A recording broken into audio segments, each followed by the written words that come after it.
Have you ever tried to do something hard and felt like your brain was actively working against you? Like, the moment you decide to tackle a big task, your mind starts sending you all kinds of excuses to avoid it? I used to feel that way too, but then I learned how to trick my brain into enjoying the hard stuff. In this video, I'll show you exactly how I did it and how you can do the same. We all know how hard it can be to tackle difficult tasks. Whether it's a work project that you're dreading, a personal goal you've been putting off, or even just something as simple as a workout, our brains seem to automatically resist anything that feels uncomfortable. But over time, I realized I could train my brain to not only accept the hard stuff, but actually enjoy it. In today's video, I'm going to share the exact steps I took to get my brain on my side, and how you can do the same thing, no matter what challenges you're facing. Before I get into the methods that worked for me, let's take a moment to talk about what's really happening in your brain when you're faced with something tough. Most of us have this natural tendency to avoid discomfort.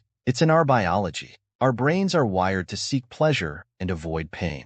If something feels like it's going to be hard or stressful, your brain automatically goes into fight or flight mode, signaling you to get out of there. And it's the same reason why it's so hard to get started on difficult tasks. In fact, most of us go to great lengths to avoid this uncomfortable feeling of resistance. It's why we procrastinate or avoid things that are important, even if we know they'll benefit us in the long run. I've been there. I remember a time when even the thought of working out, facing a challenging project, or learning a new skill made me feel physically exhausted just from the idea of it. My mind would immediately come up with excuses. I'll do it tomorrow, or I'll never be able to finish this, and honestly, that was a huge problem for me. It was keeping me stuck, preventing me from reaching my goals. But here's the thing, we can change that.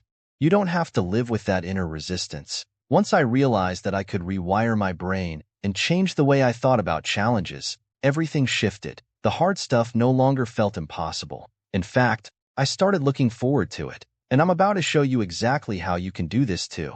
The power of reframing. The first technique I used to trick my brain into embracing difficult tasks was something called reframing. Reframing is the act of changing how you think about a situation, turning something that feels difficult or painful into something that feels more manageable or even exciting. Let me give you an example. I used to dread going to the gym. In my mind, exercise was just another way to torture my body. I'd go to the gym and count down the minutes until it was over. But then, I tried something different. I started to reframe my perspective. Instead of thinking of exercise as something that was punishing my body, I started to view it as a way to take care of myself, to improve my health, and to feel good afterwards. I shifted the focus from the discomfort of the present moment to the benefits I'd experience in the long term. It wasn't just about exercise. I used the same technique for all the tough stuff in my life. Work projects that seemed overwhelming, I reframed them as opportunities to learn and grow. I started thinking of the challenge as a chance to build new skills,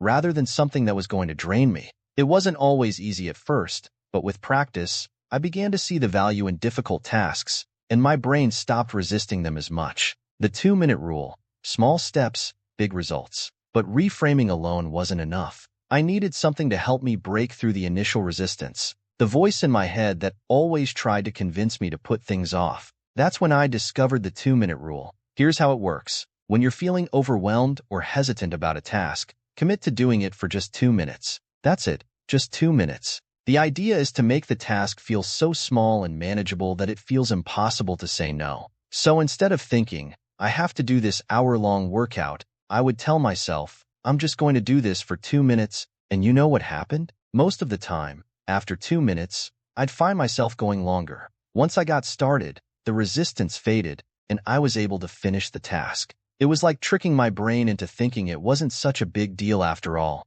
This works with anything. Writing a report? Commit to writing just 1 sentence. Cleaning your house? Tell yourself you'll just clean for 2 minutes. It might sound too simple, but it works because it addresses that initial hurdle. Once you start, it's much easier to keep going. Visualization. Seeing the reward before you start. Another powerful technique I used was visualization. This is the practice of mentally picturing yourself completing a task and experiencing the rewards that come with it. It's kind of like giving your brain a sneak peek of the satisfaction you'll feel once you've finished something difficult. I started using visualization before doing anything hard. For example, if I was about to write a big report, I'd take a moment to picture myself finishing it and feeling proud of my work. I'd imagine how great it would feel to cross it off my to-do list. And here's the thing. My brain began to associate that task with the positive feelings of accomplishment rather than the stress of doing it. What's even more interesting is that this taps into something called dopamine.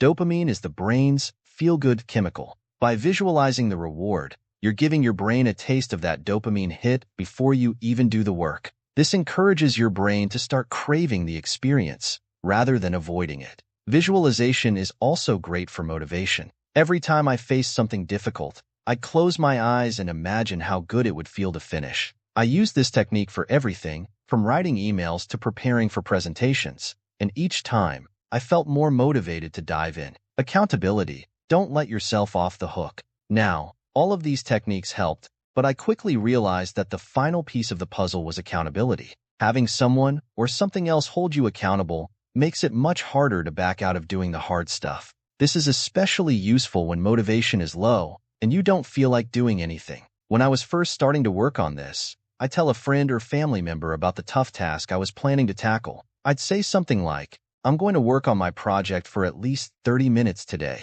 Can you check in on me later and see how I'm doing?" This added an extra layer of pressure that made it harder for me to procrastinate. The fear of letting someone down was enough to push me to follow through.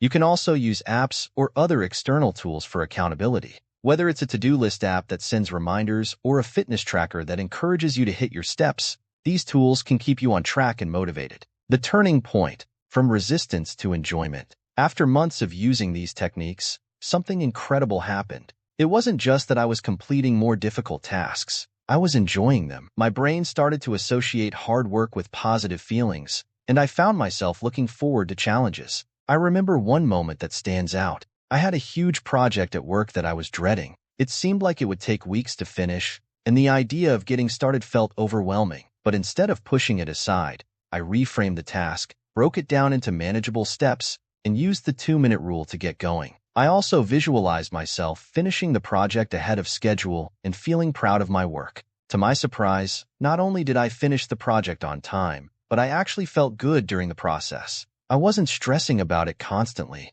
I was focused, and each small win along the way made me more motivated to continue.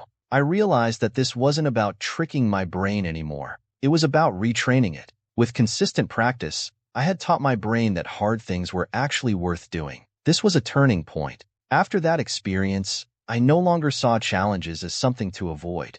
I saw them as opportunities to grow, to test myself, and to push my limits. The more I faced difficult tasks, the more I embraced them. Here's what I want you to take away from all of this. It's not about forcing yourself to do hard things. It's about retraining your brain to see challenges as opportunities rather than threats. Start by reframing your perspective. Change how you see difficult tasks so they no longer feel overwhelming. Use the 2-minute rule to overcome initial resistance and get started. Visualize your success to keep yourself motivated and find ways to hold yourself accountable. And most importantly, keep practicing. The more you do this, the easier it gets. Your brain is powerful, but it's also flexible. With these strategies, you can teach it to love the hard stuff. And when you do, you'll find that your confidence grows, your productivity skyrockets, and your ability to tackle challenges will improve dramatically. If this video helped you, don't forget to subscribe so you can keep leveling up your life with more practical tips like these.